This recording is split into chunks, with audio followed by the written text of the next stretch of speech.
Are we jumping on? Yes. We did The it. legend. We made it happen. We did it. Yeah, boys. You always got the flyest shit on, dude. Everybody Oh, for always sure. tells you. I know it. This shirt here, I think it's been 3 days in a row I'm wearing it. That's the only thing I'm not good at is changing. You can wear that thing to dinner. You wear it to the courts. You wear that thing everywhere, man. Isn't that pathetic? I don't That's know. the best. I started doing that only because hiding these tits. The tits got big, fellas. Can't help it. Welcome back to New Heights, ladies and gentlemen. Season 3. Woo! Man, so much has changed. Has it? No, not really. But one thing for sure, and that's we are a Wondery show produced by Wave Sports and Entertainment now, ladies and gentlemen, That is correct. and brought to you today by NFL Sunday Ticket on YouTube TV. Hey! How about that, man? I love YouTube TV. You sit there, watch it right there on your phone. Dude, it's pretty magical. This NFL season, you can watch every game every Sunday when you bundle NFL Sunday Ticket and YouTube TV. They are making it easier and easier to watch football, and I love it. It's the best. Absolutely love it. Terms and whatever the fuck that word is. Embargoes. I don't know apply. what that means. There you go. Terms and embargoes apply, which means you better fucking figure it. Isn't You better- embargo something with like trade? What does that have to better do with Google that. You better YouTube TV? figure out the definition of that before you buy anything. That's all I got out of that. We are your hosts. I am Travis Kelsey. This is my big brother, Jason Kelsey, out of Cleveland Heights, Ohio. Cincinnati Bearcat alums, as you know. Subscribe on YouTube, Wondery Plus, or wherever you get your podcasts. And follow the show on all social media at New Heights Show with one S. All right. Jason, we're finally back. Let the people know what we got coming up. That's right. We're finally back. Season 3 is officially kicking off. We've left you guys waiting for long enough. I know you guys have been dying to see all of the activities and different shenanigans we've been up to, as well as catch up with the Chiefs, Eagles, and NFL landscape. But you guys have probably already been keeping up because it's all over social media. We can't get away from it. It's all over there. I know you guys are tired of seeing us, but you're going to have to deal with it. Because we can't even stop it at this point. Anything happens goes on social media. Anyways, Nah. we're going to get you guys caught up on everything that went down in Paris at the Olympics that Kylie and I went to. Pat Mahomes inventing new ways to throw a football, in case you missed it. And we're also got an incredible guest coming on this episode. I mean, That's right. We're jumping this thing off. It's Real iconic. hot. It's an iconic, just very talented person. And you're going to find out who it is. Yeah. You're going to find out who it is. There's clues on the screen right now. But, You probably already know. I mean, you probably got a little. They'll probably ruin the surprise because it helps people tune in and watch it, and we need to advertise it. I mean, this is right up there. You can't with, ruin this episode, though. I've man. met this person once. So, I met. We should just say his name because it's going to be. Nope. I met this person one time, and let me tell you, I have not been starstruck by many people. I was kind of like I am now. I didn't know what to say. Like I was just at a loss of words. And I'm like, just don't quote every movie he's ever been in because that's what every dummy doo-doo head does. But I think I proceeded to probably do that. if it's a good one, you got to just be tasteful with it if you're going to do it. Yeah. It's got to be perfect timing and great delivery. You got to deliver it if you're going to do it. Nobody delivers him quite like him. So we're looking forward to talking to him. But before we get to that, we got a little bit of new news coming. Off-season news. New news is brought to you by our friends at NFL Sunday Ticket on YouTube TV. That's right. The first thing you've probably noticed is that we have a new home, and that is Wondery. That's right. Don't worry. It won't affect your guys' viewing of this once every week. It's still going to drop every week on YouTube, wherever you listen to your podcasts. And now it will also be available on the Wondery app. That's yes, right. sir. We're increasing our distribution. More ways to view. If you guys are tired of the commercials, I guess the Wondery, I think there's like a Wondery thing that you can like kind of skip them. Wondery Plus subscribers can also listen early and ad-free. Plus, get access to exclusive bonus content. So download the Wondery app and make sure you're subscribed and ready to roll, baby. Who doesn't love a little exclusivity? That's right. And to celebrate, for a limited time, we're giving 92%ers a 3-month subscription to Wondery Plus for free. How about that? All right now. Head over to Wondery.fm/New Heights to redeem that free 3-month subscription today. Some other new news for you guys. If you haven't already seen the commercial with Jason and Kylie, NFL Sunday Ticket got some new spokesmen. How about that? That's right. Kylie is actually one of the most natural actors I've ever seen. Yeah. It's not as, I'm kidding. You're great. What was it like shooting this with Kylie for the NFL Sunday Ticket? No, I think obviously whenever you're doing something with somebody that you know, it makes it that much more comfortable. And for Kylie and I, we just kind of get to be goofballs together, and it's a lot of fun. You started to show that age? You're starting to get bags under your eyes? No, I was just supposed to be like looking like eye black. I've never wore these things. Did it work? I was only doing it for the commercial shoot. Did you see the difference afterwards? It's supposed to be instant, I think. The under eye mass. Yeah. I don't know. Do my eyes, how do they look right now? It looks great, Jason. Nice. You look fantastic. It's very demure. No, it was awesome. It was a lot of fun. The wonderful folks at YouTube TV made it really easy. We are big proponents of YouTube TV in the Kelsey household. We enjoy it. We can use it anywhere, which makes it easier to run around with kids. And every once in a while, we're not a big screen time all the time family, but hey, sometimes you need a little screen time. It helps. And I just like it because I can watch sports, and I'm looking forward to the NFL season this year, being able to participate for the first time really with NFL Sunday Ticket. Oh yeah.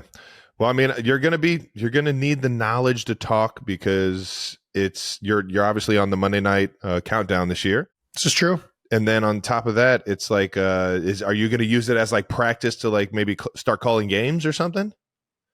I don't know if I could. I guess I could try that out. Nice. Just in the confines of my own home. Yeah.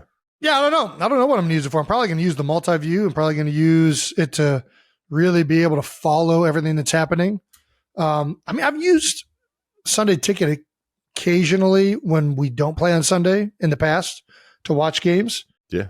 But I mean, usually Sunday's a travel day if you're playing on Monday. So the only day you get to really watch it is Thursday. I used it a lot last year when I was traveling because, like you said, you can watch it from your phone, which I was able to watch more Chiefs games last year on the road than ever before, which I love. Catching the Eagles games whenever we didn't play at the same time. And then I kind of like because you get the stat view, you get the key plays. You can kind of like watch it at a quicker rate, especially if it's a game in review that already happened. Are you going to get into fantasy football now?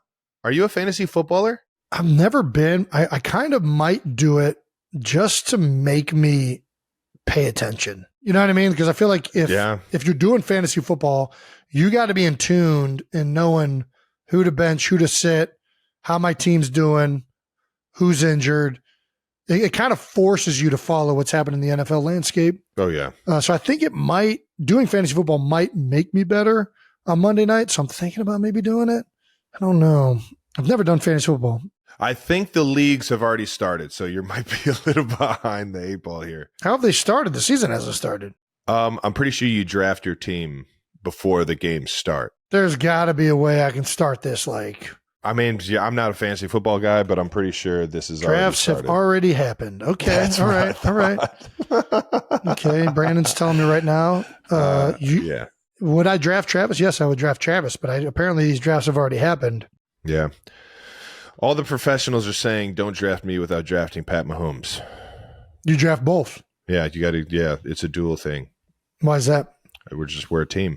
You get double the points. But you guys both probably go in the first round. I'd imagine Pat's one of the higher picked ones. Yeah, I don't think a lot of quarterbacks go in the first round.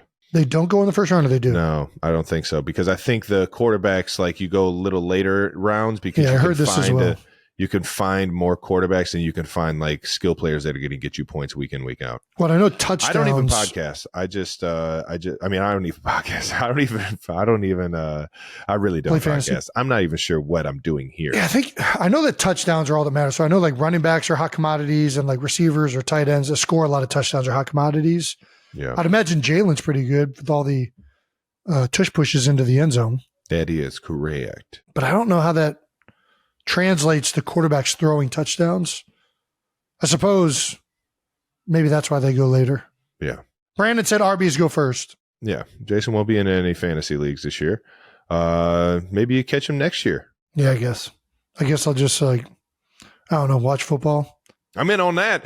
Well, that does it for new news brought to you by our friends at NFL Sunday Ticket on YouTube TV. So make sure you guys sign up today, youtube.com/NH. I think that stands for New Heights, but that's youtube.com/NH. All righty, let's get to a little training camp, Trav. You've been off at Chiefs training camp for what, a month now? Maybe a little bit longer? You guys reported. When did you guys report? The 19th. I reported on the 19th of August. So not that a month. That is a lie. I reported on the 19th you reported of way July. before that. Yeah, I was halfway through July. So we're a little bit over a month in. Officially 3 preseason games in. Not right now. How you feeling, bud? How's the team look? I'm not gonna lie, man. I am excited as a motherfucker. Yep. I'm extremely lost some of your excited. facial hair. Yes. Well, I always do the Andy Reid special, baby. You know, got to, Bubba. It looks good. It looks clean. Love to the thanks, bud. I grew out the hair though. I switched it up. Well, I don't got the buzz cut. And I'm not as super trooper. I'm more of kind of like a different character with the stash. But yeah, just having some fun with it. And while I'm at training camp, I really don't care how I look. I just want to be there and try and make it the most enjoyable experience ever. I've officially spent an entire year of my life in St. Joe, Missouri. 12 years of sitting in the same dorm room over there at Missouri Western State University. Yeah. That's cool. It is. It is. You know, I made it. I feel like I kind of go to jail every time I do this, but it's like a sanctuary at this point for me. Yeah. It kind of it gets me in the headspace of I get to work on my craft and not think about anything else that's going on. And I can really tune up, my athletic abilities, man. And I've learned to love it out there. I really have. So I say this, and it doesn't sound appealing, but I really do love it out there. I really do. And I do find myself, because I feel myself starting at a very low point and then working my way to being an NFL football player. What do you love about St. Joe's? Well, this year I love the weather. It wasn't aggressive. We didn't have any really aggressive rain days or lightning or tornado warnings to where we had to go inside. I hate running on turf, especially throughout the preseason when you're really adding the miles up. And so being outside in front of the fans, that happens as well when you go inside. You're not around the fans and everybody that wants to enjoy training camp. And coming off of 2 Super Bowl runs there, it's pretty fun seeing Chiefs Kingdom show up week in, week out, and seeing some familiar faces like Rasheed Wallace. Nice. I did see Rasheed Wallace. Heck yeah. How's he doing? Doing good? Oh, he's killing it. He's making his rounds for his podcast. Oh, nice. And then, he's always been a Chiefs fan, though. I think the world found out he was a Chiefs fan when he got signed to the Detroit Pistons. And they actually, I believe they went back to back. If I'm not mistaken, but he wore a Chiefs jersey and Chiefs hat while he's at his press day, signing for the Pistons, man. There we go. And if I just lied to everyone, I'm sorry. Yeah. Well, who cares? Wouldn't be the first time Shout out to that happens on this podcast. Pat Mahomes said he finally brought a TV. Did you bring a TV this year? No, YouTube TV, man. YouTube TV. You can just watch it on your phone. That's kind of where I'm at. What are you bringing? I don't need a TV. Whenever I'm in the he brought it dorm so that room, he brought it so he could play college football 25. Which I did jump on that. Yeah, how is it? I did jump on that. It's awesome, and I won a national championship with Cincinnati, which I always dreamed about doing. So you played so much that you went through an entire season of college football?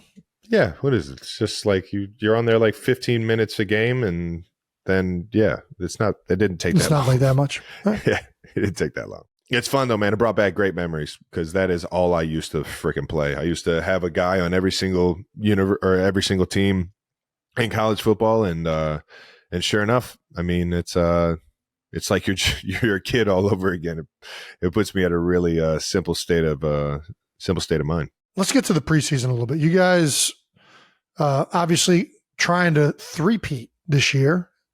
Have made a lot of off-season acquisitions. Has anybody stood out to you throughout training camp practices, preseason games. I don't know. What'd you learn about the Chiefs in this short stint before the season gets going? We do have a very similar team to last year. So it's been a fun training camp to kind of just build on that. It's the first time that we've really came into the season with the core group of guys that we had the year before. And don't get me wrong, we lost a few guys here and there. Obviously, MVS and Snead and Willie Gay. Like there were a bunch of guys that or there were a few guys that ended up getting paid everywhere else, and I'm happy as hell for them. And but we do have the nucleus, I think, still together here in KC, and it's been fun because it's a lot of guys that have practiced together for a really long time. For sure. And when you have that, you have like a even better understanding of what they're doing on the other side of the ball. So now you have to get really creative, and you have to be on top of your fundamentals and like be on the same page as the person next to you, or on the same page as the quarterback, even more than you typically would, because you're nonstop having to go against a guy that kind of knows or understands what you're trying to do. Right. You know, so it's like when you talk about iron sharpens iron, it's like it's to the max. So I really feel like all the new guys that are coming in had to kind of like raise their level of focus and maturity, and a lot of the young guys did. It's been fun.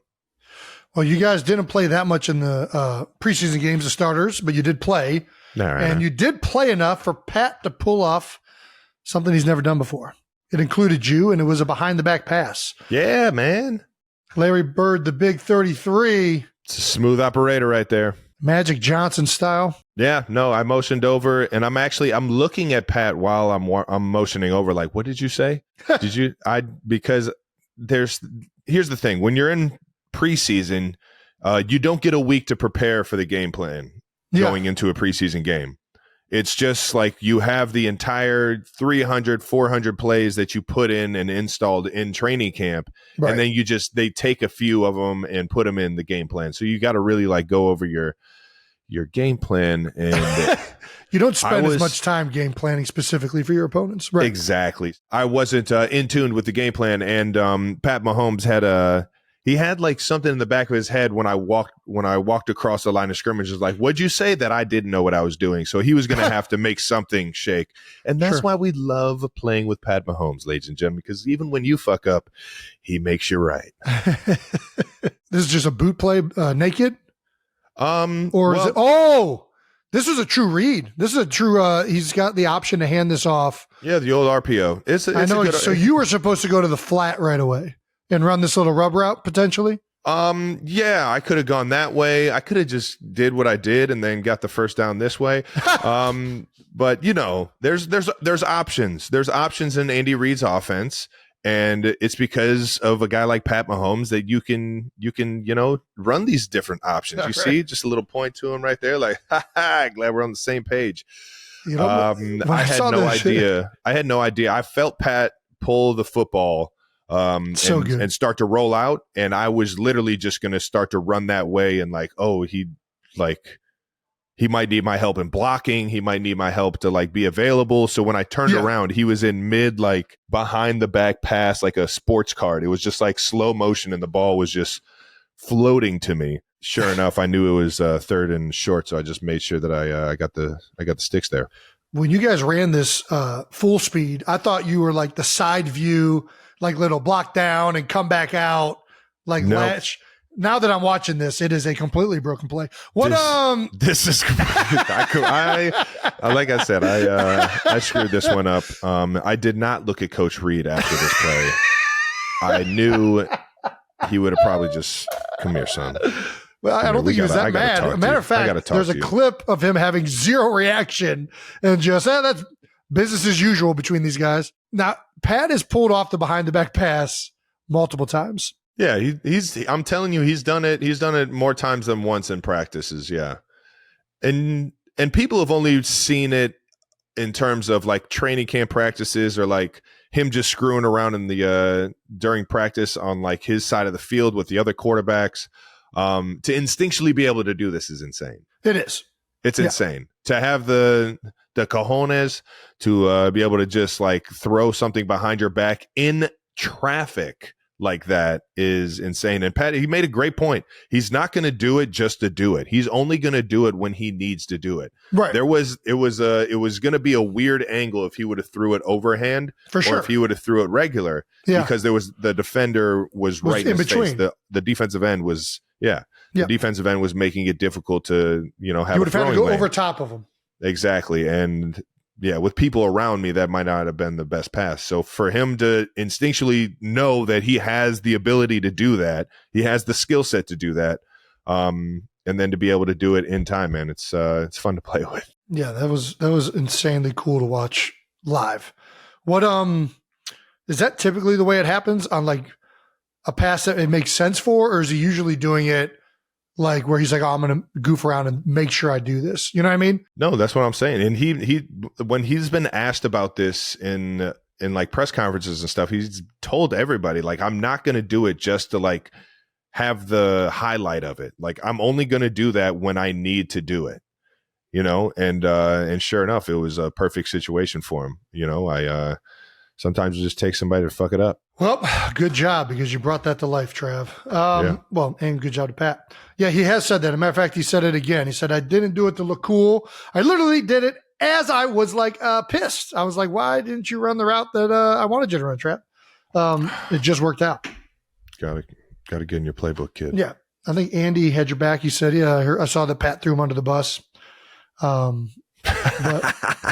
yeah, I think it's that was the most exciting thing that happened all preseason, as well as being able to watch the new kickoff rule. What do you think of the new kickoff rule? I'm so excited for it. I think it's fun. I was so against it.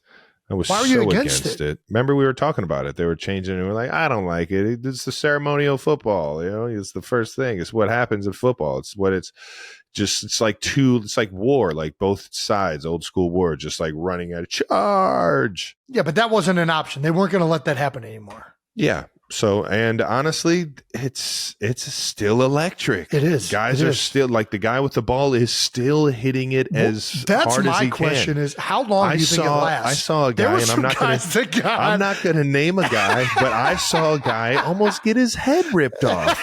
And it was a flag on us, and I got so excited that I forgot whose team I was on, and it was just like, whoa, that's football!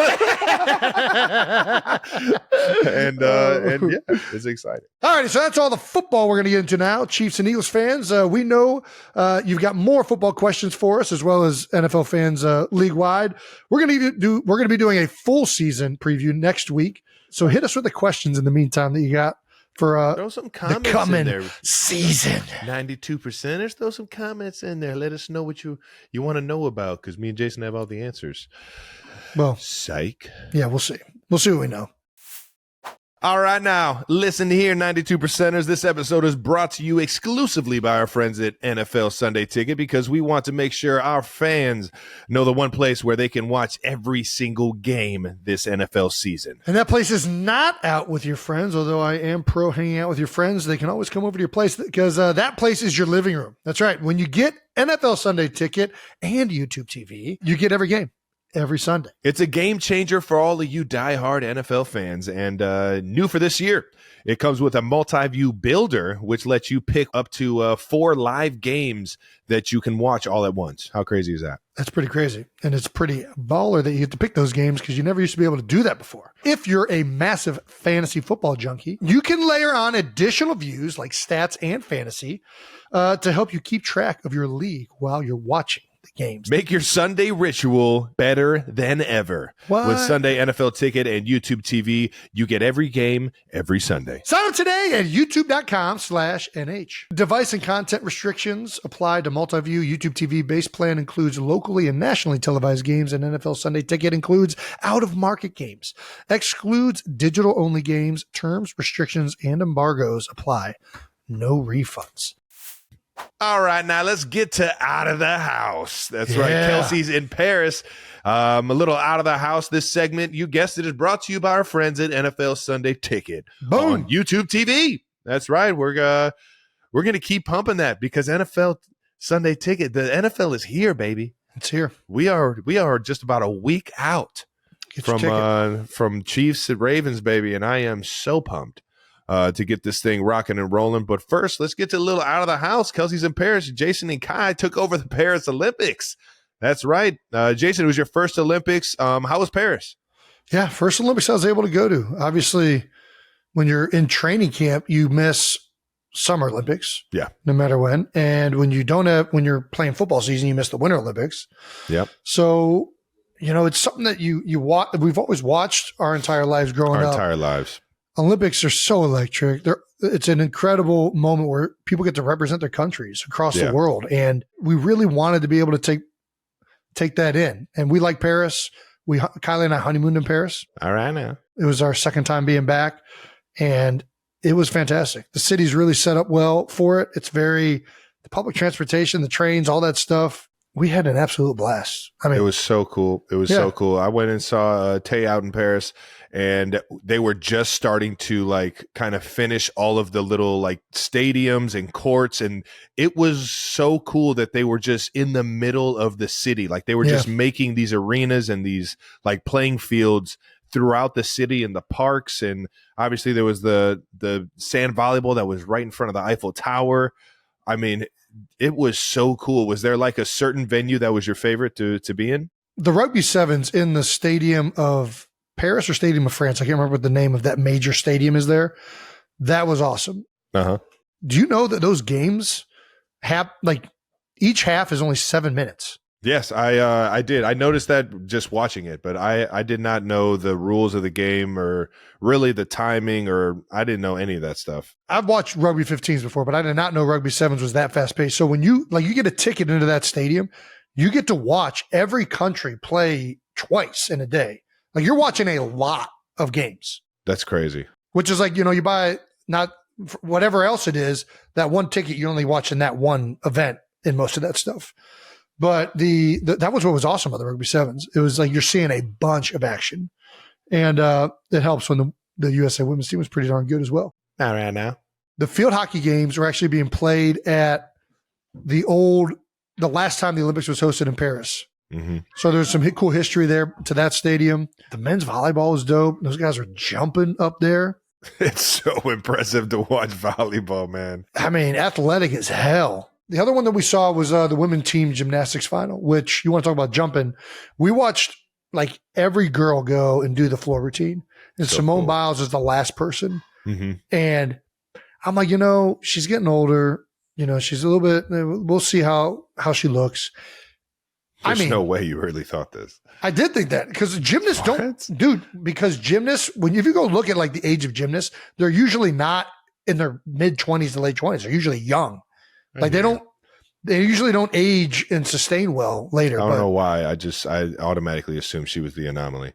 Well, you would be right. She is the anomaly because she jumped higher than everybody, and it wasn't even close. You could tell just on that first jump. Huh? You watch all these people do the floor routine, then it's Simone is at the end, and the very within the first 3 seconds, you're oh, that's different. She just jumped 5 feet higher than everybody else that has done this.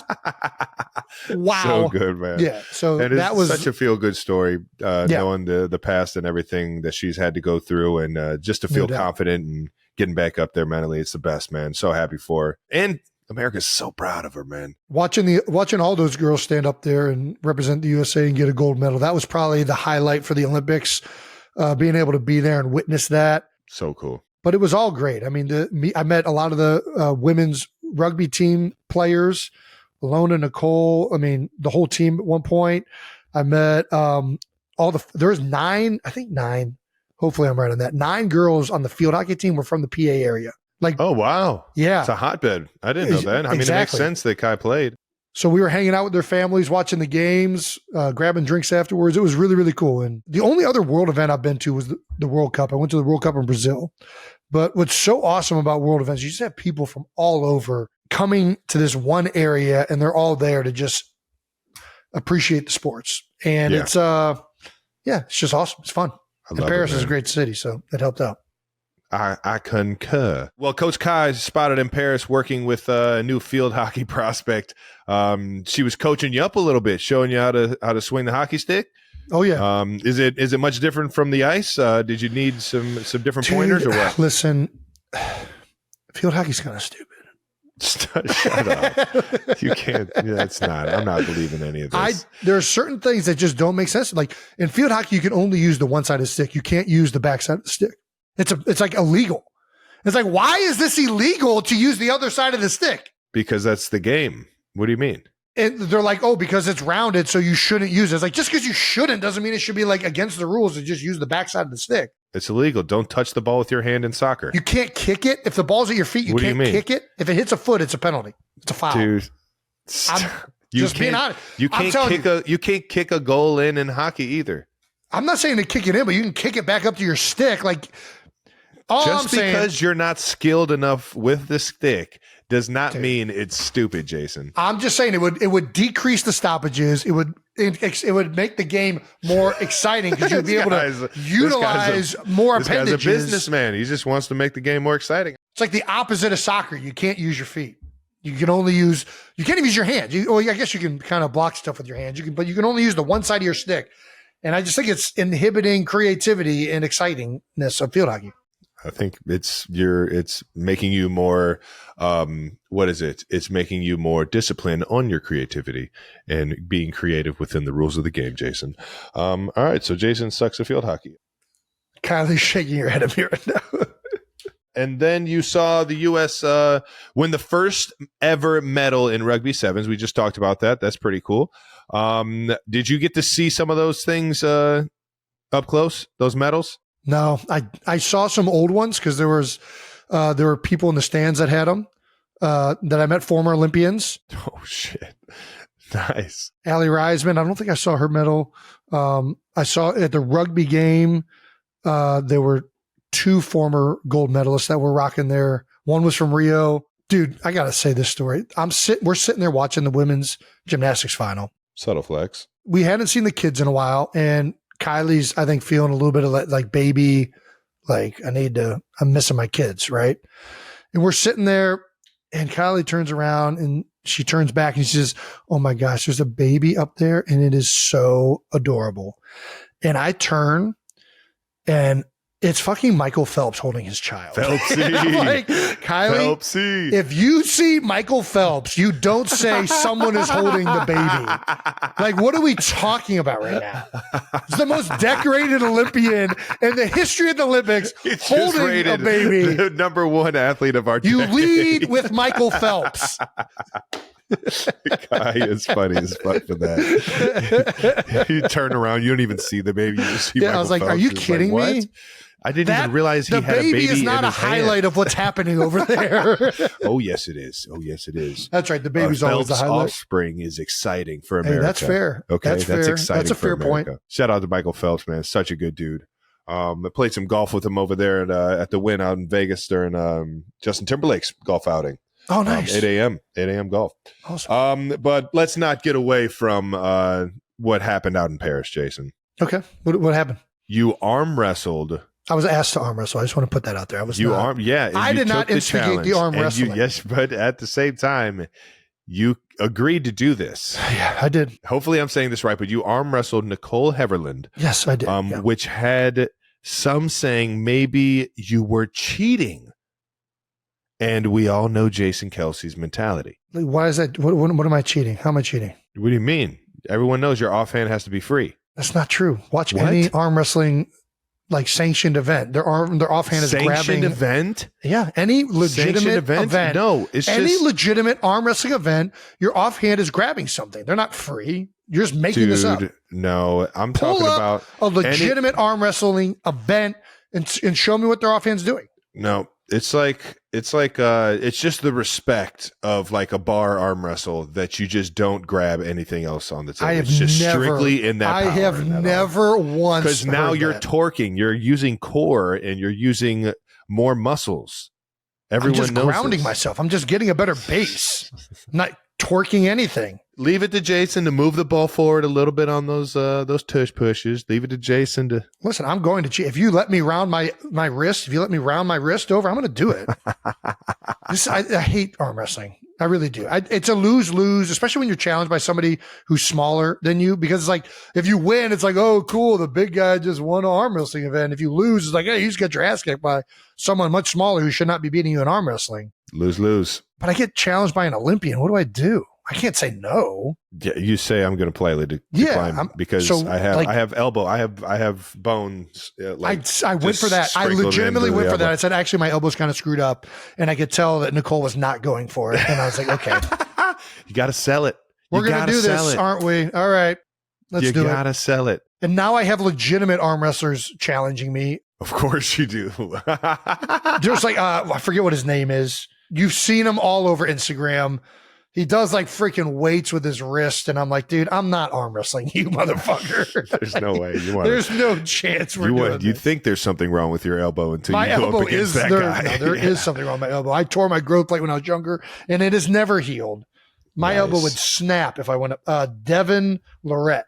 Shout out to Devin Lorette. Jason is out. He's terrified of you. Yeah, I'm not doing it. Well, let's just drop a poll and see, Jason, whether you guys, the 92%ers, we'll leave it to you guys. Did Jason cheat or not? It's as simple as that. I don't need a poll on this. It's not cheating. I do. I need one. So we're going to do it. You can't. The general public has no purview in this this category. They have no right of what the rules are. You can't retroactively. If we take a general poll, everybody will let you use the backside of the stick in field hockey, but they don't let you use the backside of the stick. Those are the rules. The rules of arm wrestling are your offhand gets to grab something. Never heard of that rule. Just watch there's a freaking entire handle that they're grabbing in all these events. Dude. All right. So we'll get off the topic. We'll let the polls decide. I'm not letting the polls decide. No. All right, the poll decides nothing. All right. You win. Kylie posted on Instagram a video of the aftermath. She said, when you finally sit down after all the excitement, a win for men's volleyball, a bronze for women's rugby, and then a gold for women's USA gym.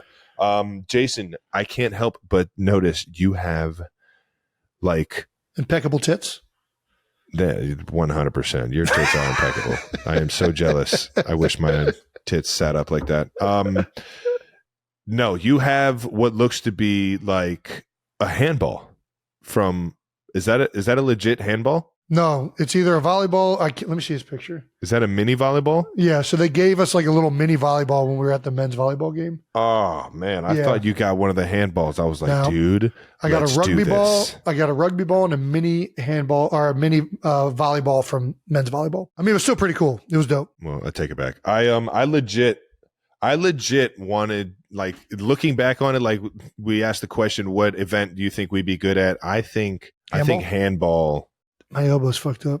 Yeah, but I think I could be a goalie, man, because sometimes they just do the flying squirrel. Yeah. They just do the flying. Some of the goalies just do flying squirrel and throw their arms and legs. Yeah, they're just trying to get as big as possible. Big. Yeah, they're doing the goalies in handball are doing what they tell you to see if you see a bear. Just get as big as possible. It's like, man, these goalies would scare the fuck out of some bears, but they aren't stopping a handball to save their life. It's like you score like every time. I like the cut off some of the angles, get out there, but at the same time, at some points, I was just like, dude, you guys aren't even going for the ball. You guys are just trying to get big. Yeah. And it's like, I think I could bring something to the table. Yeah. Playing goalie for the USA handball team. Not saying that the goalie for USA was bad. I'm saying all the goalies in general. I'm like, the techniques that they're being taught, I feel like could use a little revamp. But also never played the game, never had somebody throw a handball like that. Yeah, we've never done it before in our life. It's very, it's a little arrogant to think that you could go in there right away and be better than the best in the world, probably. But it's a little backyard football, backyard dodgeball. It's like there's a few other sports. We've done stuff like it, maybe not exactly. Yeah, but I was super pumped. I thought that was a handball when I saw it. I was like, yes, he's bringing back the. It's like, what's the game in Quidditch? It's like the fucking what's the little. Well, you're looking for the snitch. There's also it's like the snitch. Bulgars or something like that. And they, I forget what the ones are that you're trying to throw into the rings. All right. We didn't have to go into it. They got it after the snitch. I think Brandon's helped me out. Quaffle. Quaffle is what you're trying to get through the rings. Right. No, I was going for the snitch. You were right. I want to start like an initiative. And now that I'm retired, I kind of have time. I want to take guys that weren't quite good enough to go. Because let's face it, the best athletes in America, for the most part, when they're young, a lot of our athletes choose to play football and basketball. And how many of these athletes do we lose on these other sports because we're so focused on the NFL and NBA? I hear you. I mean, the main sports, you could throw baseball in there too. You can throw baseball in there too. Yeah. Okay. But baseball is like a specialized sport. It's not like just because somebody's good at baseball doesn't mean they're going to be great at another sport, maybe. There are a fuck ton of kids out here playing baseball only that are really good athletes. And it's so much harder to get through baseball. Okay, fine. We'll throw baseball in there. Either way, my premise is there, I feel like we should be like, as a nation, taking some of these athletes that like either retire early or weren't quite good enough to make it to the NFL, NBA, Major League Baseball, and like pushing them into like other Olympic sports. Yeah, I hear you. I mean, we were kids where we wanted to play everything. And this is probably why we think we'd be good at anything you throw us into in the Olympics. But I'm a firm believer that you need to have kids try everything out. Like For go sure. out, especially if you're. But I'm not talking about kids. I'm talking like a 22-year-old man. He's bounced around on practice squad Well, for a that's couple where it's years. starting for all these other countries. It's starting at the adolescent level. Is that these For kids sure. are like They have a being leg bred up. to They have do a that. leg up. So Yeah. it's like I hear you on that, but it also starts with like being a kid, and if you fall in love with this sport. Yeah. Like run with it, dude. Like have fun, like go crazy enjoying this thing and really become like an Olympic athlete in that regard. Yeah, I just want to take all the guys that aren't quite good enough in the NFL and have them play rugby and see what our U.S. men's rugby team looks like. I hear you. I'm not trying to talk trash on USA men's rugby that is doing it. Like, I'm not saying that. Bobsled, get some big old D linemen that got freaking fast starts pushing that sled. What? You think D linemen? I think tight ends are probably better. Here's the thing with bobsled, though. The I bobsled, like a linebacker, tight end breed because Yeah, you gotta that would have a work too. little bit of weight to get that thing rolling faster. well, this is why I think it might behoove you to be a little bit heavier if you can still maintain that acceleration. Because the Yeah. bobsled is all about the start. Unless you can accumulate speed in other ways. But here's my strategy. Did you know that like the full weight? I don't even know if that's true. I just assumed physics was involved. Well, I'm about to drop some physics on. Did you know the full go weight ahead of the then. sled has to be like with the riders in it has to be of similar weight to like across the board. So in other words, there's weight classes. no, let's say the sled has to weigh 1,000 pounds, right? Arbitrarily. The sled plus all the riders has to weigh 1,000. So if your riders weigh 500 pounds, the sled weighs 500. If your riders weigh 800 pounds, the sled only weighs 200. God damn it. You beat me did a to little it. bit of math wrong. I'm sorry. Yeah, sorry. So I got excited. I guess my point is if you have a bunch of D linemen pushing a bobsled, the sled's going to weigh less and they're stronger. So they're going to be pushing something that's way lighter to them. So are they going to be pushing it faster maybe? Especially if they're like Myles Garrett type D linemen that got freaking fast get offs. Dude, you think Myles Garrett's the next I mean, he could be on it. bobsled He could be Olympian? on it. He's got the narrow hips too. He's going to fit in the bobsled. He's That's my gonna one get in question there. about like not getting those you shoulders get some of in these that D fucking- tackles, their asses You're might not fit in that getting motherfucker. those shoulders. That dude's shoulders are enormous. You can't even get through a doorway. He's so fucking He's big. got some You wide kidding me? shoulders. I think it's worth testing out. That's all I'm saying. I think it's worth testing out because in a bobsled, the majority of it is how fast you get that thing moving. Yeah. And then it's all on the driver. It's all on Maurice after that. Right now, you're John Candy and fucking Cool Runnings. Right now, you're John Candy. You're just like, give me some of these track athletes that are explosive and can get moving pretty fast and see what they can do. Handball. I mean, dude, can you imagine you get like some dude that like 6'10", wasn't quite good enough to get in the NBA playing I mean, handball? you got to be able to throw the ball. I'm talking about goalie. I'm not- Get those long gangly arms. He's doing like pretzels and shit. maybe. What's another sport? Well, high jump. Just get some I big mean- 6'10" basketball player, have him lose a shit ton of weight so his ankles look like they're toothpicks and he's just hopping up over that thing. There's no way. No? No. I don't know why. No. Like what would Vince Carter have done in the high jump if he would have dedicated his life to the high jump? He was a 2-foot jumper. He could do. He was a could 2-foot He jumper. could jump anyway. He but definitely was wasn't a 2-foot jumper. Fosbury flopper. Could you imagine if he changed the high jump forever by Just a being a 2-foot two-jump right jumper? It's like watching those old school videos of the fucking Olympics where they're not even jumping on a mat. They're just like, they're diving over it. All right, well, that does it for getting out of the house. The Kelseys in Paris, we loved watching you guys. I'm not going to lie, being in training camp, watching the Olympics, it's always like a something that takes you away from the prison that you feel like you're in when you're in training camp. And I absolutely loved when I got to just turn on the TV and they made a quick shot over to two of the most proud Americans that I know, or two of the people that America loves the most. And it was awesome to see you and Kai out there enjoying it all and soaking in a few gold medals, or just medals across the board for USA. Let's get to some no dumb questions, because there's no dumb questions, ladies and gentlemen, just dumb people like myself. This might surprise you, but No Dumb Questions is brought to you by, that's right, our friends at NFL Sunday Ticket on YouTube TV. How about it? Good job, YouTube TV. It's a beautiful thing. All right. Well, from Cam Webling17 on It Looks Like Twitter. Welcome back, y'all. What's your favorite thing that you guys have done during this break? Jason, you went to the Olympics. That's got to be pretty cool, right? Yeah, Olympics is, dude, we went to the top of the Eiffel Tower, which we didn't do last time, which, dude, it's fucking scary going up in that elevator. You're looking out and it's not a lot. I mean, it's just like a frame. So you're seeing everything. It was built so long ago. And it's creaking as you're going up. Like it's like, don't love that. It was, I don't want to do that. I was trying to play it cool and I did not play it cool. And Kylie was making fun of me, which I deserved, but it was scary. Yeah. Not gonna lie. Heavy man in an elevator that creaks. Fuck that. Great view. Worth it. But what did I do that I can talk about that I did during the break? I don't even remember when we stopped. So we stopped. The first thing we did was went to Tahoe. That was the first thing we did. Oh, yeah. Nice. Tahoe was a blast. I always have so much fun in Tahoe. They gift wrapped a karaoke victory for me. You got right off the plane and you went straight to karaoke and bow. A little biased, fucked up the first verse, but it ended strong. That's what happens when there's karaoke and no words. I guess. Oh, you know what it was? It was getting Jason on the roulette wheel, baby. Oh, yeah. He's in, ladies and gentlemen. I got him addicted to the wheel. He can't get off. He is rolling. I'm not a big roulette guy still, but if I'm with Travis Kelce, I'm playing roulette because he's a fun time at the roulette table.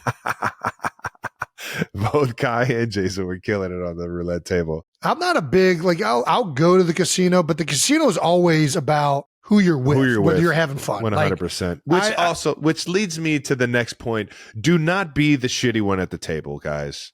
Well, do not be a table ruiner. Or just like a downer. As a downer. Yeah. As a downer. You could be bad at the game, but you got to bring good vibes. All right? It's all about the vibes in the casino. Everyone's control of their own success to an extent. Blackjack, a little different, but the roulette wheel, you're in control of your own success. So it's like the person next to you, don't do this. Don't be the guy that if it's a table win, everyone's like, yeah, all right, I guess I'll give you a fist pump. It can really ruin an experience for somebody who's hitting on every single number like Jason was. I was hitting our anniversary.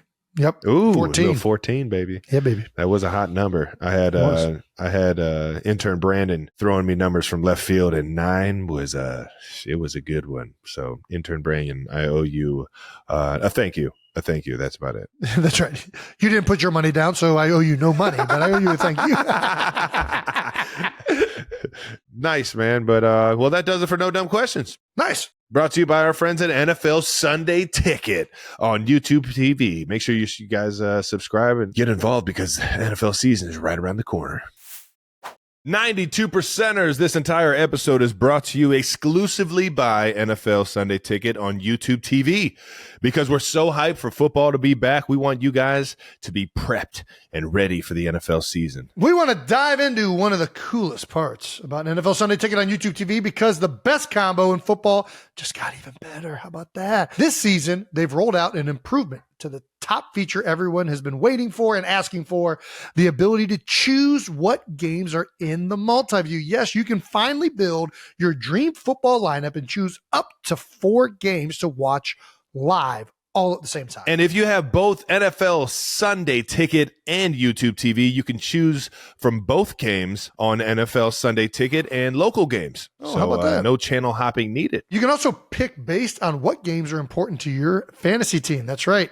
Maybe you only want to watch only the NFC East for some reason. This season, your multi-view is entirely up to you.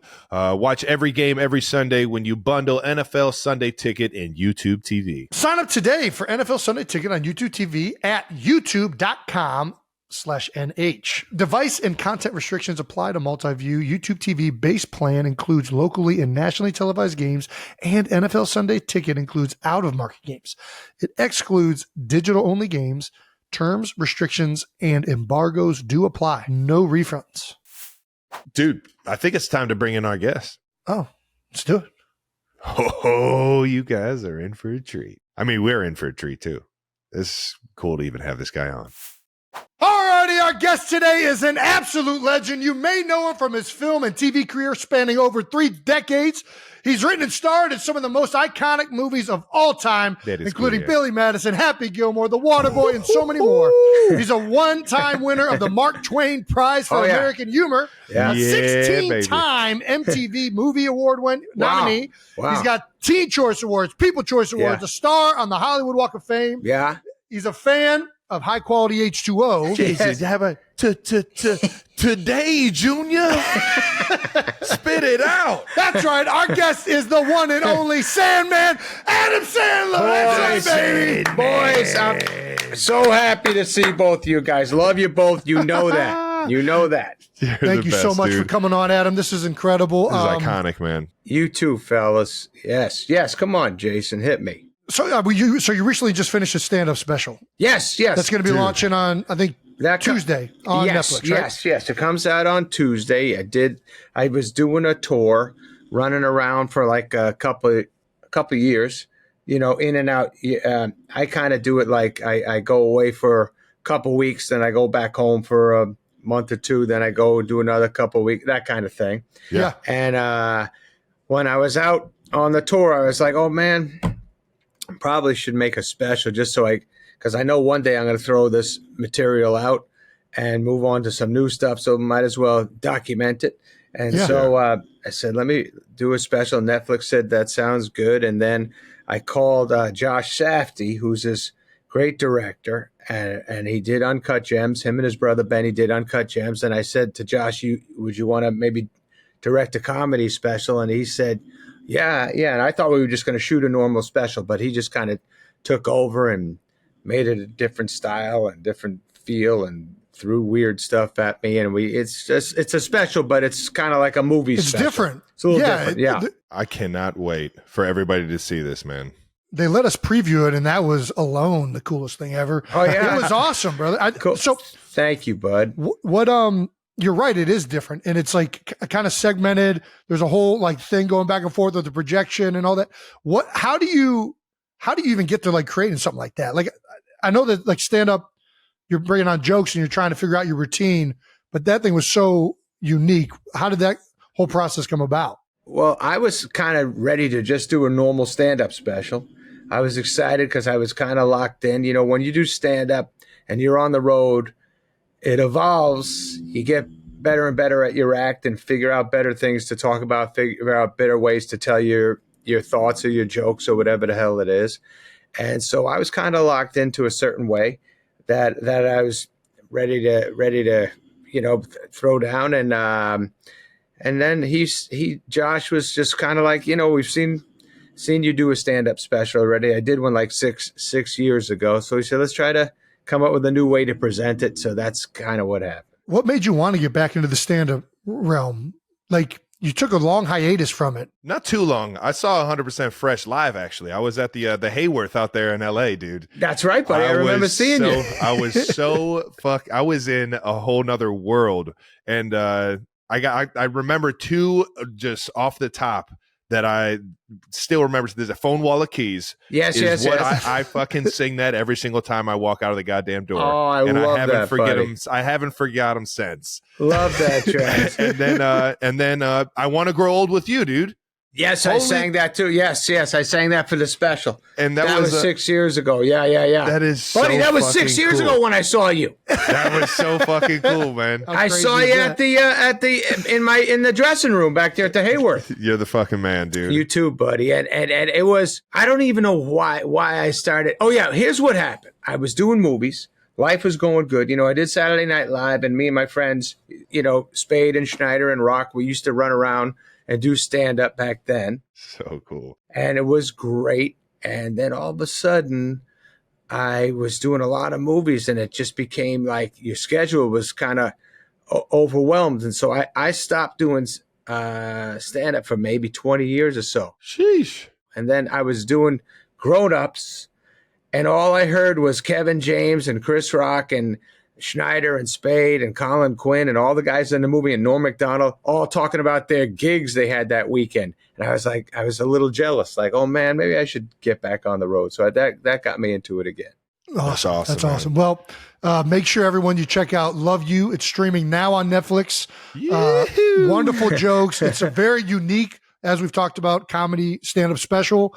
Thanks, including man. a wonderful ode to comedy, which, man, if this world needs comedy more than ever, it was just beautifully done. Really well done. Thank you, man. Yeah, we wrote a song that kind of just talked about all the movies and comedians that influenced me and my friends growing up and our generation and that kind of stuff, and what we used to sit and watch growing up with our parents or with our buddies or whatever it was. And so wrote a song, and that puts a lot of that stuff in there. It's got music. It's got a flamenco guitar that starts off with right away. I'm like, man, this guy, he's bringing it right off the bat. That's right.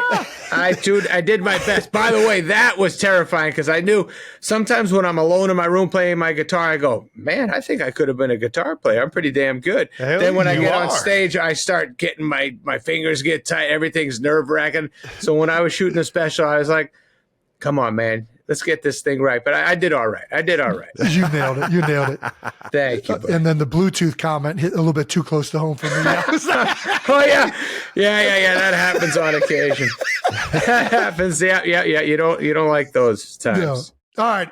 Let's talk about Happy Gilmore, too, because you got that coming up. You just said you're moving to Jersey here coming up. Yes. That's what you're going there for, right? The whole thing was to get to hang out with Travis. That's why we put it together.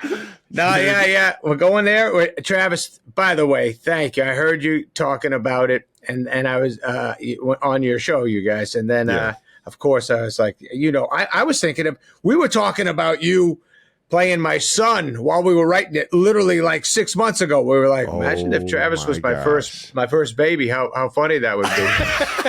Just a badass. Dude, but we know football season. I think I got the swing down.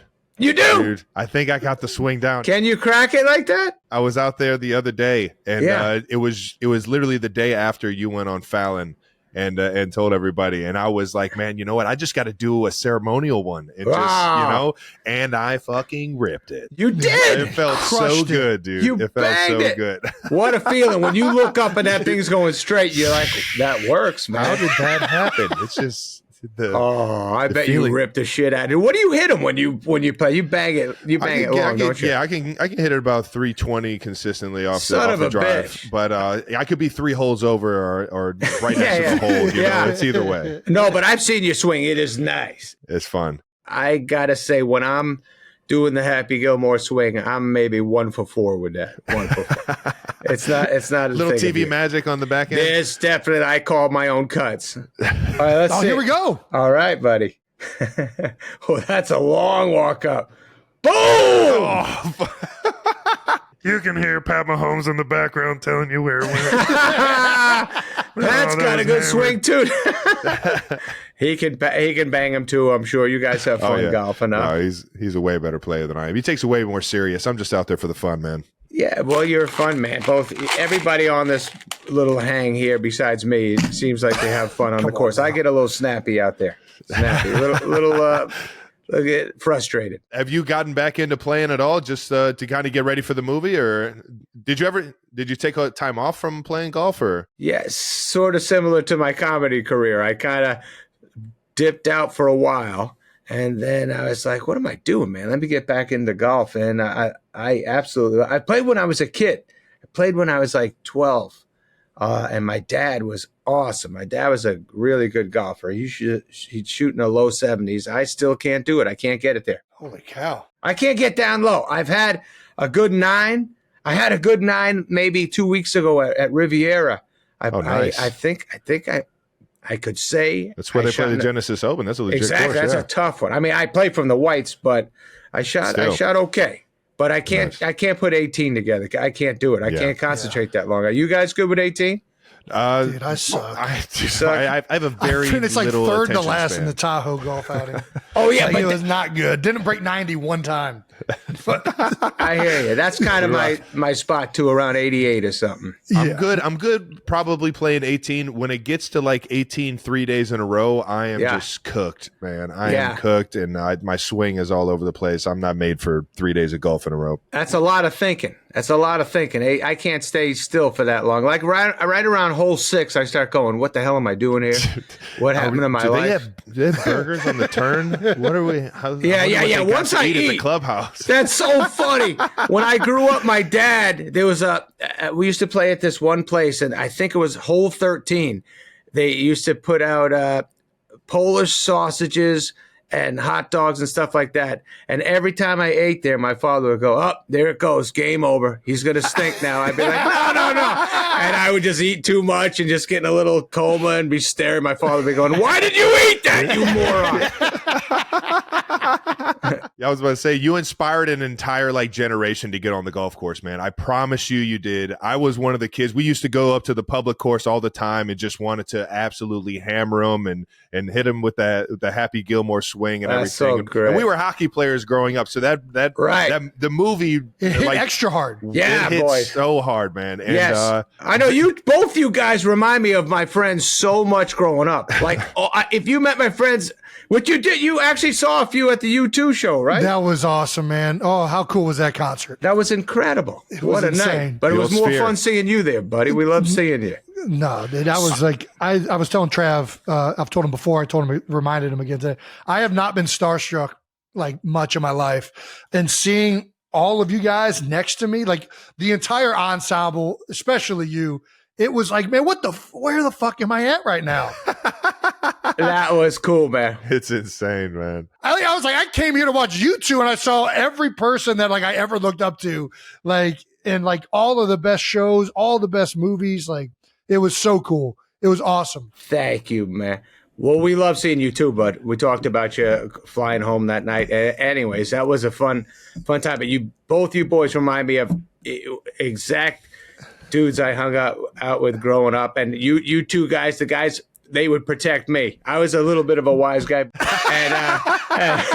I had a couple of boys like you always around, making sure I didn't get beat up too much. Man. Was it, Jason, speaking of kind of like being in a room where you're like, how the fuck did I get here? Was there ever a moment like that early on for you where you're just like, how did it happen so fast? How did I get here? Yes. What is this? Yes. I'm sure. I don't remember anything. Saturday Night Live.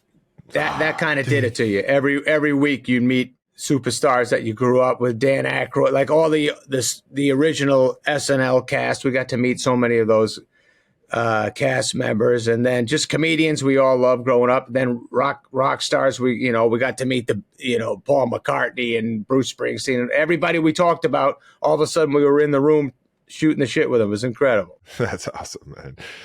Before we get off Happy Gilmore, though, I'm actually curious. I'm not familiar with how the original thought process of the movie came about. Oh, okay, yeah. I'm pretty curious. Was it just you messing around on a golf course and it kind of connecting the dots, or what? It was my dad. Like I said, he liked golf. We used to go to the driving range a lot, and I had a great friend, Kyle McDonough, who ended up playing pro hockey. A great hockey player. In New Hampshire, it's a big hockey town. Oh yeah, hell yeah. Yeah. So Kyle came out with me and my dad, and he didn't play much golf, but he was banging them. We were young, maybe ninth grade or something like that. And he was banging, and my father kept saying, "Man, you hockey players, there's something about your wrist or the way you turn or something like that."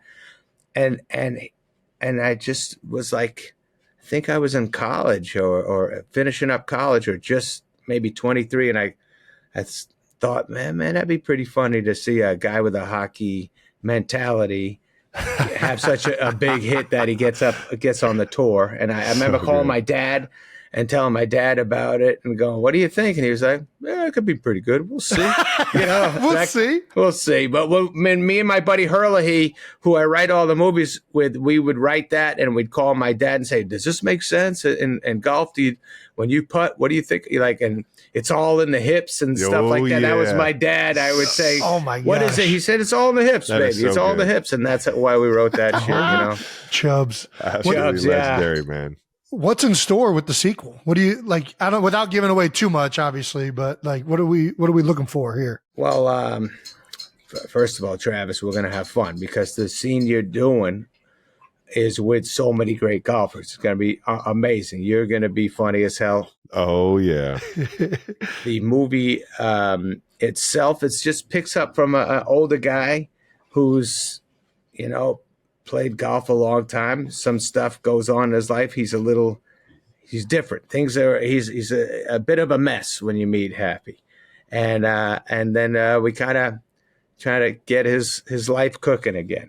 Wonderful. I love it, man. That's I think it's cool. It's gonna be. I mean, we're trying to make you laugh the whole time, but it's got a cool vibe to it. If you're doing it, it's going to be fucking great. I haven't seen you were it. You were on Fallon letting everybody know that you've been waiting for the right storyline. You've been waiting to like feel the moment of it and to do it right. Yes. We got all the trust in the world. You're gonna bring Happy back and make him lovable again, man. Thank you, bro. Thank you. I love you. I don't want anyone to get let down. So you got that in the back of your head. You just want to make it as good as you're capable. Me and my pal, we were just in the room. We just sit every line. We're going, "Are we sure? Are we sure about this one? All right, this is good. Let's move." We're just examining everything. We just want it to be as cool as possible. The original got me on the golf course, and it also got me in the batting cages doing shit I probably shouldn't be doing. But toughening up. You did that? Just toughening up. See, man, I knew you could handle that shit. I'd run from anything going over 60. How fast of a ball was hitting you? It's like 50, 60. You're crazy, man. It's fun stuff. I was the guy in Little League when I got hit by a pitch. I just rolled in the chalk for a fucking 45 minutes. Oh, yeah. You got to wear it. Don't rub it. Yeah, that's funny. Yeah, that's good.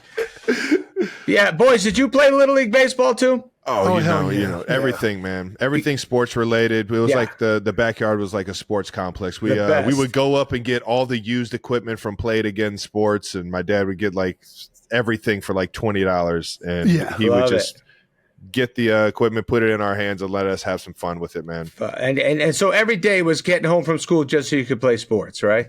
Exactly. Absolutely. Yeah, exactly. Yeah. It's all we know, man. It's all we know. Cool. Yeah. Let's get to some more familiar questions here. In case you aren't aware, Jason and I are not professional interviewers. I don't even know how to be a professional outside of football. We're just two big fans with a lot of fucking questions for you, man. As football players, we got to lead with this. How many football guys come up to you and talk about the Waterboy, man? I hear Boucher a lot. I'm very proud that I got to be Bobby Boucher. I have I've met a lot of great NFL fellas who have talked to me about Bobby and Bobby's mama and foosball, just foosball, making baby. sure mama don't find out I'm playing foosball, that kind of shit. We have Did you play growing up? I played Pop Warner till 12. I played till 12. Okay. I was a quarterback. I was a quarterback in Pop Warner. I was playing baseball, and then I was a pitcher, and I was 11. And Ken Stillman, the coach of the team, came over and talked to my parents and said, maybe Adam could be a quarterback. And my mother was like, "Oh, Adam doesn't play football." And my father was like, "Let him play." Because my father played football, actually. Okay. He was a linebacker. Oh, And dude. yeah. So then I got in there. I got on the team, played 2 years at Pop Warner, and it was amazing. So cool, man. So freaking cool. Did you play any other sports? You play football, baseball? Baseball was my favorite. Basketball, I always played. Every sport. When I was young, I was decent. Then everybody got big and way stronger than me, so I became less and less of. You didn't notice me. Like when I played Babe Ruth baseball, I went from I was on the All-Star team in Little League to like, I think Adam's on that team. I don't know. I was batting sixth. I went from batting second or third to batting sixth and seventh and maybe deeper. The older I got, the worse I got. Well, But you're still on the courts, man. I was about You're to still- say, Yes. yes. Your skills on the court are iconic because you're just the facilitator. You just see the Yes. court. You see things before they happen. Oh. Remind me of a guy like Patty Mahomes and how his game is on the court. I Sweet promise behind you. the backer, I have dreams of throwing that to you, Backdoor buddy. bounce passes. Oh, yeah. I'm all backdoor. That's all I ever talk to because when I play, I always play with young dudes, and I always, if they're not moving, I always like whisper them. I go, "You got to move, bro. You got to stay on the move. Go back. You got to go. Let it go. I'll fake up high. Just cut down low. You got to move though for me because I ain't gonna shoot. I got to get it to you." Just a natural leader, baby. Yeah. I love it, man. It's so fun watching you in all those highlights, man. Oh man, you guys must have been fun on a basketball court grabbing rebounds. Dude, That I was- was Jason shocked. used to beat my ass, literally. Not even in One-on-one? the. I would win the game, but Yeah. it would be a brutal ass beating. Well, Oh yeah. And I would just Yeah. get thrown on the Time out. cement I used the to entire win time. until you hit puberty. I would whoop your ass. But then there was one day. It's the last time we ever got in a fist fight. Oh yeah. He freaking is just driving the lane, and he's finally as tall as I am, doing this stupid fucking. Oh, I had a hook shot, mean hook and shot. I can't it was stop so to save my buttery. life. It was so buttery. I had a right So I and start a left. fouling and just Oh, yeah. beating the crap out of him. But yeah, Yes. I could play defense. I can play some defense now, I but bet. there's minimal offense being played. I'll set picks. I will pick and rebound all day long. That I see. That I know. That's cool as hell, man. Yeah, you boys on the court must have been scary for the whole neighborhood. You told us about how Happy Gilmore got. How did you create a Creole Southern? So good. Like, where did the so good. inspiration? I'm for not Bobby sure if you Boucher heard come us. We from? were literally like, I don't know how he didn't win more An awards Oscar. for this. Yeah, like, this was this is- ridiculously good. This is work. before I had seen Life is Beautiful, and Roberto Benigni did a great job with that. He did very good. Yes, he did. He stepped it up for that shit. Yeah. No, I wasn't getting Oscars. I never thought of that stuff when I was doing Boucher, but I couldn't believe it. It was like we had this idea. A water boy gets picked on a lot. A coach thinks he could be. Sees him throw a nasty hit and then says maybe you should be on the team. That was kind of the idea, and we were like, let's make him from the South. Let's make him Cajun, and then we just went from there, man. I don't know how it happened. We just filled out a script like that. So good. So good. It probably felt right as it came together too. You're just like, man, this is coming together so smooth because it's so from start to finish. That thing is perfect. Man. Oh, dude! I mean, we were so excited writing that. Thanks for all these compliments, guys. Honestly, I love you. I appreciate it. But so I remember with the Water Boy, we wanted that he had a very protective mama, and there was this movie Carrie. It was a terrifying movie, and it was an overprotective mom who didn't want her daughter to be around anything too heavy, and anyways, so we kind of wrote a mom like that's overprotective to Bobby, and so he had to sneak around and play his foosball and shit. It's so good, man. Yeah. The breadth of which, like, you did SNL, the comedy era that you were a part of was just so strong. It almost makes it unfair for modern day comedy, man. Well, I watch these young guys now, and they're incredible. I love so many young comedians. I really do. And the Saturday Night Live cast after ours, in the beginning, when you first leave, when you see the next cast, you're like, hey, what about us? We were this and that. But the older I got now, I'd watch every cast. I'd be like, fuck, these guys are incredible. And the men and women on the show, and the way they handle themselves. I was like, oh shit, man, I wish I had another crack at that because I'd do better next time. I like these guys. Anyways, it was lucky. Our era, we were all best friends. Me and my buddies, just like you guys are with your teammates. And now we get to watch the youth be funny. Do you have any like skit? Like, what was your favorite sketch, or the one that you think is like the most underrated from your time in SNL? I mean, honestly, fellas, you guys both did the show. You guys were great. I saw you that fucking weekend. Right, Travis? When you came back, I was telling you how fucking great. I mean, you were so cool, confident as fuck out there, funny as shit. You guys, honestly, you guys remind me so much of my boys growing up. That's why when I saw you on the show, I was like, fuck, it would be like if my friend Dave Kinnear hosted the show. It was just kind of like cool fucking dudes who know everything, know comedy, know sports, know everything, know how to be decent to their families. I fucking loved watching you out there. Just channeling my inner Sandman and Farley, baby. There you go. Yes. Oh my God, you would have loved Farley. He would have loved you guys, man. Farley was fucking great football player, by the way. Heck yeah. Heck yeah. Little Marquette rugby too, baby. Exactly. And ready to fight, by the way. A couple of drinks in, he was ready to go. Ready to throw down. All right. For sure. It was honestly kind of like when he had a couple in him, we were like, calm the fuck down, bro. Let's not do this. No one else can fight like you. So good, man. I like it as sauce. Yes. That was one of my favorite ones, dude. Oh, you like it the juice. The juice is good, yeah.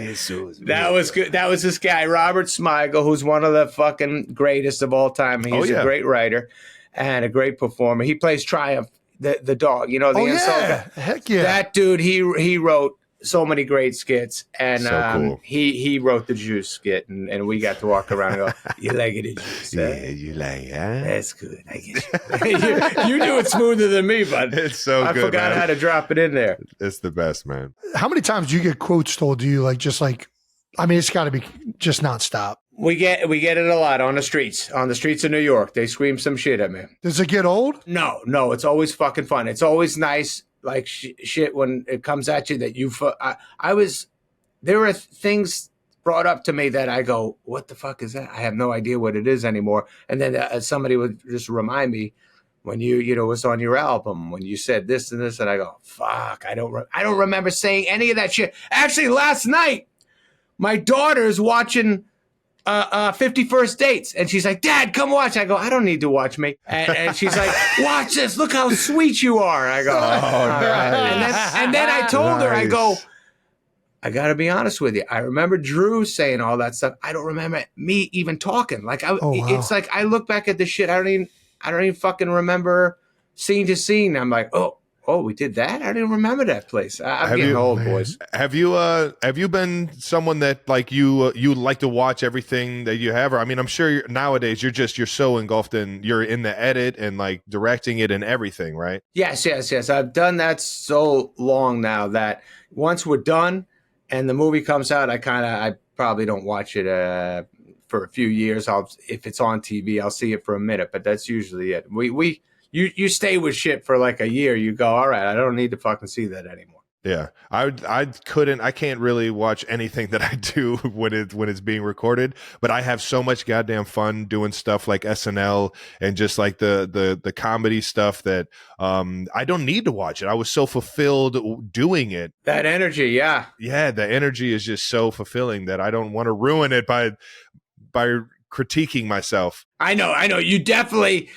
You can look at your shit after and go, oh, I thought I was better than that. What the fuck was I doing there? I got a lot of that. Believe me, I got shit from when I was young that my kids show me. I go, I don't want to know that fucking exists. Holy shit, that was insane. I watched the monologue because that was a moment that I wanted to remember forever. And like I just being on that fucking stage was the cool. Being behind that door and being on that stage and being in that studio was just so iconic. And you fucking walked out like so relaxed, man. How about being behind that fucking door, dude? you should have. And your heart's pounding through your chest like, holy shit, it's happening right now. And just Travis, don't fall down these fucking steps. Do not fall down these steps. You are live, dude. You are live.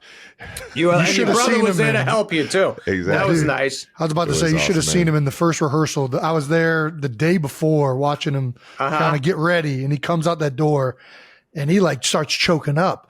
And I'm like, there's nobody here. This ain't live. Like, what are we choking up for? Yeah. And he was saying exactly coming, like standing behind that door, seeing the signatures, all of that, it like fully hit him. And it's just like such a moment. So totally. Jason's been beating my ass off my whole life. So I'm a crybaby anyways. I get really, I'm engulfed in when I'm in on something, I'm so fucking in on it. And it just took it over, man. Yeah. It just took me over. It gets you teary eyed. I had some of that. I hosted the show again, like around 6 years ago, and same kind of feel. I'd walk around on a Thursday, 2 days before the show, and then I was getting teary eyed and looking, and so many memories and so many greats that have been there, and musical acts, and fucking, you just think of when you were a little kid and all the shit, all the joy that place has brought you. It's the best, man. Yeah, you're in there forever now. Both of you guys got to kill on that shit. I love it, man. You more than anybody I've ever watched has like, it's not that you stayed the same. Like I know you've evolved, but you've been so authentic in everything you've done. Like from SNL to the movies, to stand up, the one that just came out, like between what you wear, the people involved in it, like it's all just so authentically. How have you, I don't know. Has this been like, how do you do that? Same way as you guys are doing your lives. Same shit. You feel comfortable with certain people. You have the same wavelength you're on. What makes you guys happy? What makes you click like you with teammates, or just fucking, off season, the guys you hang out with. That's kind of like what I got with my buddies when we make the movies and we sit in a room and write the shit and have a similar sensibility. So I guess that's why we all do it together. Man. Were you a Belushi and Aykroyd? Yes. Were like going into it, did you have like the guys where you were like, man, if I could just somehow be as funny as that guy? Well, I'll tell you, you never fucking think you're as good as the cast before you. Yeah. So like, yes, Belushi, Aykroyd. I mean, he became like a guy that we hung out with. We got to hang. I loved him so much, and he treated us so great. So awesome. It's kind of like fucking Andy Reid. Just you have this respect for the fucking guy and what he's seen. And when he talks to you, kind of go, yes. Yeah. You feel like you're getting knowledge all the time. And all fucking the castmates before you feel the same shit. You just like, that's whatever they say, there's no reason for me to talk unless they ask me to talk. And that's about it. I know that feeling. Got that with Dana Carvey. Got that with all the guys, Dennis Miller, all the guys who were older than us, and Jan Hooks and Victoria Jackson and the whole cast that was there before us, John Lovitz. We just fucking Kevin Nealon, all those guys. Whatever they had to say, we were loving it. Just a sponge, man. Yes, exactly. That's how you got to be. I'm a girl dad. My oldest is 4, so I got a ways to go. Yes. 1, do you have any advice? And 2, when should I mean, they've seen some of your stuff, but when should I really start exposing them to the Sandman? That's good, man. I think at that age, there's no rush. Okay. All right. No rush to get to me. I got some animated movies that I feel kind of comfortable telling somebody, maybe you can watch, Hotel Transylvania or Leo or something like that. I go, you'll feel all right there. But I got to tell you, I have fucking 3-year-olds come up to me and talk about Billy Madison. They do say, are you Billy Madison? I say, yes. They go, well, why do you not look like him anymore? I go, well, Billy Madison's been fucking eating. But he's a little hungry lately. But it'll all happen. My own kids, I don't throw my stuff at them too quick. It just happens. They haven't seen a few of the filthy ones yet, and let's hope that they don't need to see that stuff. Too good. Yeah, well, I actually saw you take the girls to the Taylor Swift premiere at the AMC theaters. That was, by the way, what a girl. What a girl. Best performer out here. Dude, she means so much to our house. Since the kids, I think I was shooting like Grown Ups or That's My Boy or something in Massachusetts. and we listened and the kids were little, and we were listening to Taylor Swift and listening to every song. It was one of the first times that you listen to every song on the record. Like when I was a kid, I think the Beatles you did that with, maybe Elton John, where you do every tune. Oh, yeah. Start Taylor, to finish. You know, when we start to finish, it's not like 3 hits and you go, all right, let me skip. Fucking Taylor in our house, every tune, they knew every word. I loved listening to her in the car. I loved what she had to say, every message, every melody, just the production, how cool she was, what she meant to young girls, what she means to women, what she means to guys doing the right thing in life. Throughout the years, Saturday Night Live saw the kids there, took her time, hung out with them, and then at her premiere for the movie, she talked to the kids and talked to them about their movie. You know, they did this bat mitzvah movie, and she talked about what she liked in it, and she just floors my family. So cool, man. Floors them. Like I said, somebody asked me, who do you get nervous around? I said, I do get nervous around Taylor Swift because I don't want to fucking blow it for my kids and say something stupid. So I'm just like, shit, she means so much to my fucking house. I better say the right thing here. Oh, no, she was so grateful that you took the girls up there, man. Said it was an absolute blast. She's lifetime forever, along with the whole world. She just means so much. I appreciate that, brother. And you being together and you guys, that first, when you guys first started dating, my God, was my family like, yes, look how good they are together. Look how he's a gentleman. And she's having so much fun with it. Like anytime Taylor's laughing with you, my whole fucking family is like high-fiving. And So good, man. You got me sweating over here. We got to see that dog behind you, dude. Yeah, Come here, baby. Say hi Did you just say that dog's name is Bagel? Yeah, Bagel is. That's such a good name. That is such a good name. I've had a bunch of bulldogs over the years. I've had a meatball, matzo ball, pickles, and this is a Babu, and here's a Bagel. But Bagel's ignoring me now. Come here, buddy. What the fuck? You want me to pick you up? Come here, buddy. Say hi. Oh, God, he's funny. I'm so pumped to see you. Let's go. Yeah. There he is. Oh, yeah, baby. There he is. All right. Oh, yeah. Get out of here. Go ahead. We had to see him, man. Bulldog. Yeah, he's That's a been, good one right exactly. The Georgia Bulldog, I don't know how he can handle that heat. Yeah, dude. They don't like the heat, man. I know. Every time he's out there, I'm like, good Lord. He is not in his element right now. They get the ice out for him. They do the right thing. There we go. You worked with a lot of athletes in the past. You worked with Shaq, Michael Irvin, Kevin Garnett recently, and Anthony Edwards recently. All great. Do you feel like there's like an avenue of athletes being comfortable on the screen, or has anybody bombed it? Basically, is what I'm asking. Oh no, I mean, I'm sure. No names. No, I don't got anybody who left that I went, oh, what happened there, man? No, none of that shit, man. I love them all. They all come and have fun. We make sure whoever's doing, you guys are like doing us favors. I know you got a busy life and you're coming and you got to make my fucking movie 1,000 times better. So we try to make sure anybody who comes by has a great time. It's a memorable time, and try to get them in and out as quick as possible. Don't want anybody sitting and being bored. So, but no, I've got to meet so many greats over the years, and you guys, you grew up. I think there's some sort of connection to how fucking confident you are. And comedy, when you're being funny, it's usually if you're confident in what you're saying and committing to something. So if you ask an athlete, it's probably going to be a little bit better if you say it like this, and, be strong when you say it. Yes, sir. Let's go. It's you're coachable. You guys are coachable. Yeah. There you go. I was about to say, got to be coachable in life, baby. You certainly do. How do you decide to make the jump from comedy guy to like more of like the dramatic stuff throughout your career? That was was it just like a challenge that you wanted to do, or was it like? Yeah. It is that. It's like that now. When I was younger, I did a movie a long time ago called Punch Drunk Love, and that was just luck.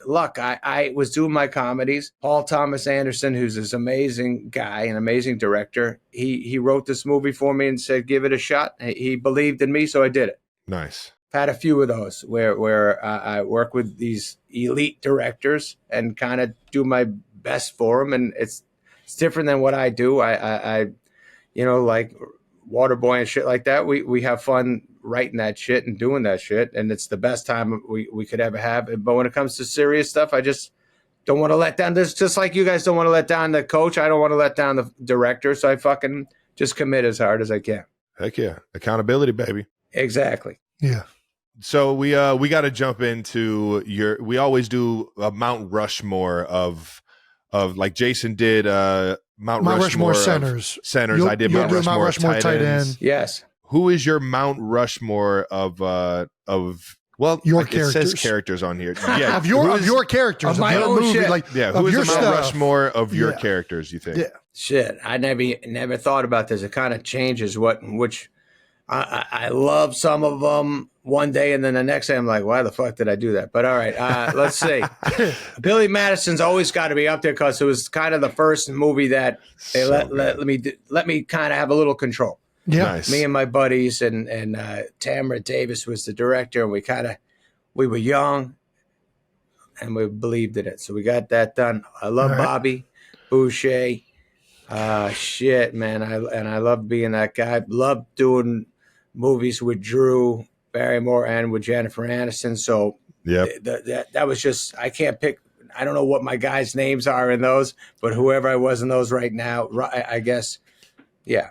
I don't remember at all. I know Robbie Hart was one of them, but I love making that. Whatever I did with those guys, I'd like to put up there. All right, I'm with you. And I don't mind putting Little Nicky up there too. With there you go. There you go. One of my sneaky favorites of yours, brother. Seriously, another one better. where you engulfed. You just brought us all in with this. Yeah. It's so good, man. The sideways face and so good, man. Oh man, I remember Nicholson. I met Jack Nicholson before we did our movie together, and he said, "Now, before we start this, what type of movie is it? Is it Little Nicky?" And he goes, "Hey," and I gotta go.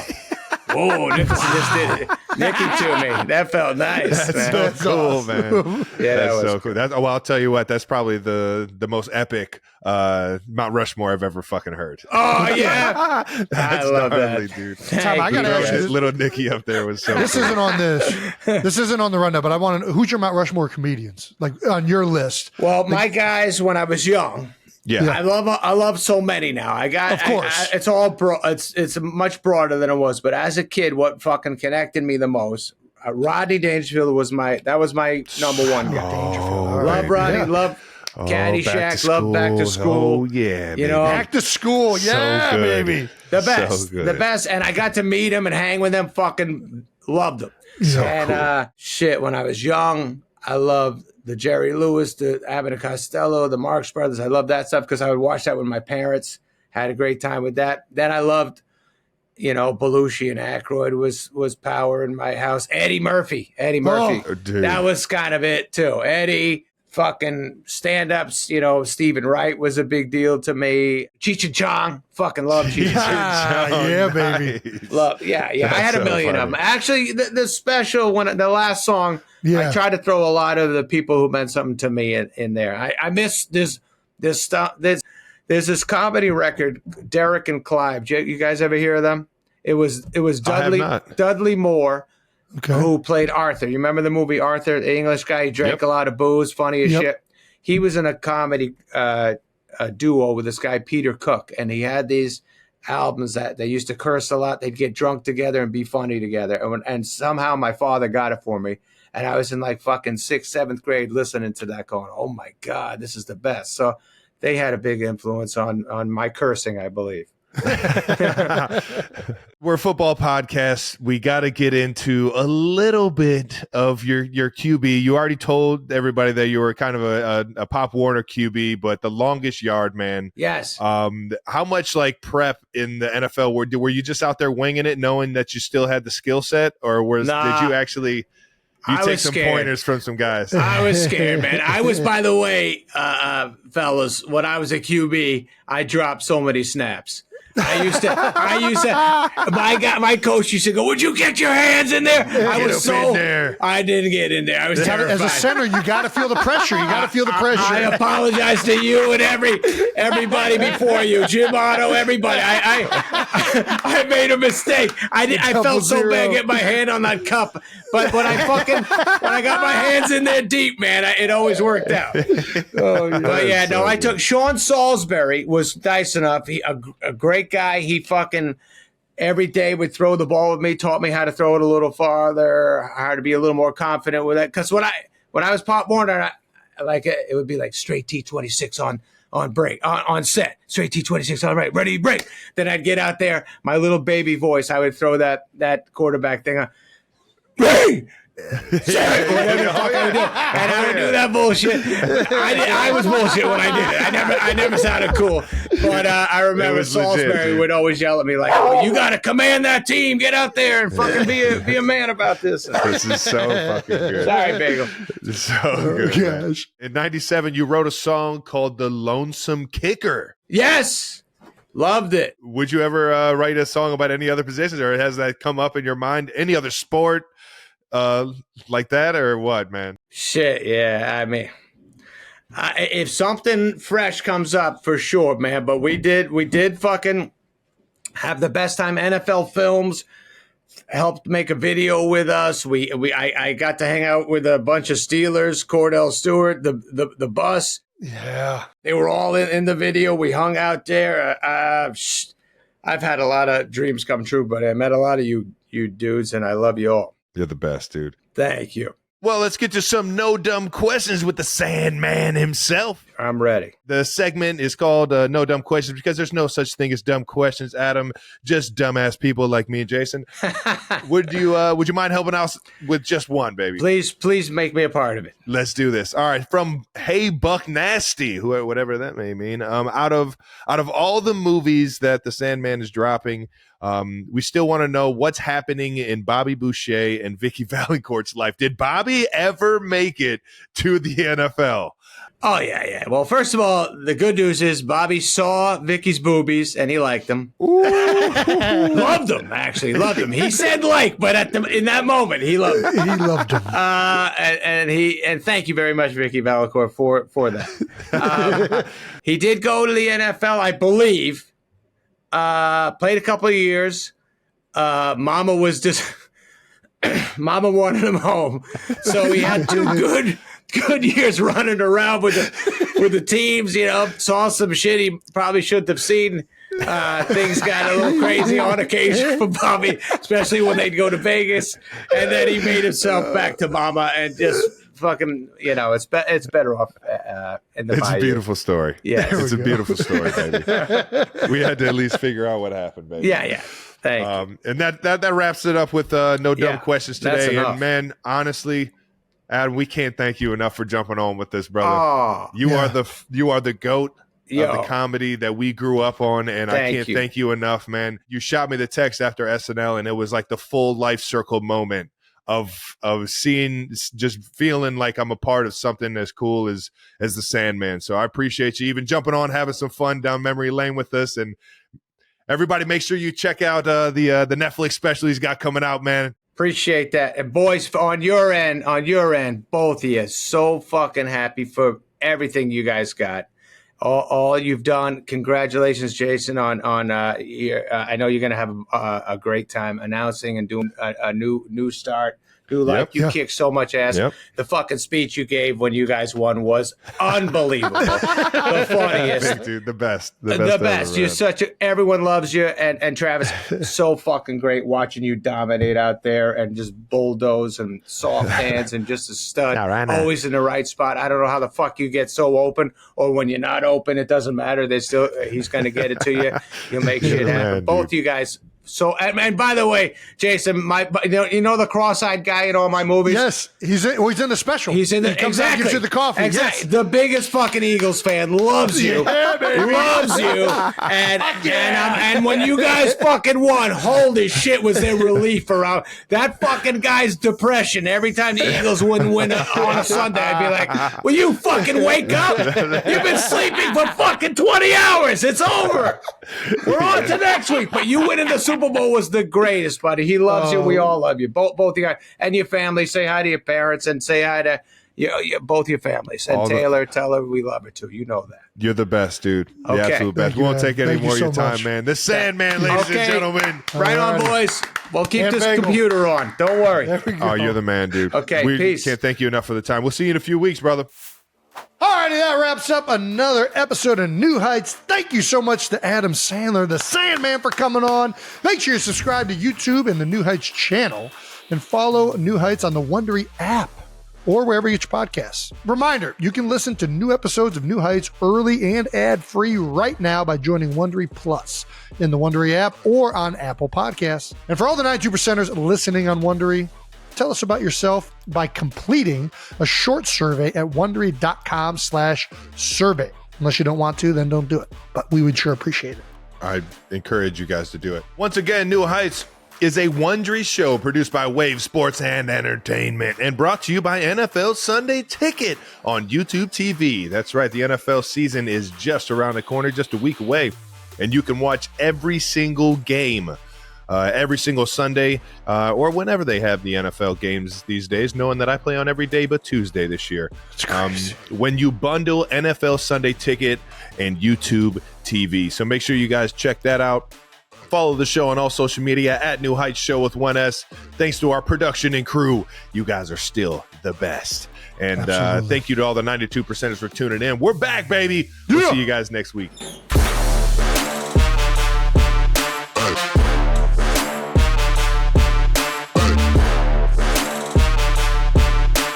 And that was the first time I've ever. Oh man, dog's going crazy. Gophers at the door. Gophers at the door. I think that might be Kai's back with the kids, so we might get a little action. Baloo, Bubba, hey! It's Ed Kelsey all over again. Come on, He has no idea how much he sounds like him either. Bubba, Hey, come on. don't make me get up. Trying to do a podcast, Baloo. Be considerate, Baloo. You're not the only one in the house.